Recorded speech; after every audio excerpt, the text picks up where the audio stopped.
And behold, the veil of the temple was torn in two, from top to bottom. Matthew 27, first part of verse 51. Why did Matthew feel the need to tell us this? What is the significance of the veil in the temple being torn in two? Well, first you have to know that this happened when the Lord Jesus Christ died. As soon as he died on the cross, the veil in the temple was torn in two. But what is the significance of this veil? Was it just a random act to show God's displeasure for what man had done? Or did it mean something? Well, the veil being torn in two means that man can now have access to God.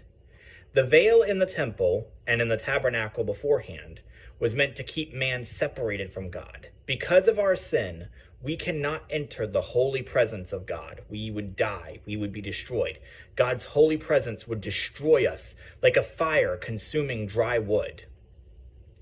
So the temple and the tabernacle had a veil that separated the holy place from the Holy of Holies. It was in the Holy of Holies where the Shekinah glory, the very presence of God himself, dwelt on earth. Man could only enter once a year, the high priest could.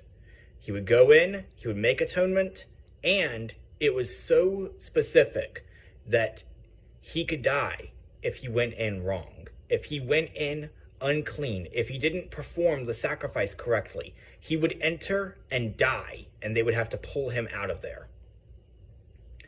But when Jesus died, the veil was torn from top to bottom. This is God reaching down, tearing through the division between himself and his wayward creation and saying, now you can come to me because the Lord Jesus has provided a perfect atonement. The blood of goats and the blood of sheep and the blood of bulls and the blood of doves couldn't provide perfect atonement. You had to sacrifice again and again and again, but the veil being torn in two means that we can now approach God. The veil was torn so that we could come home.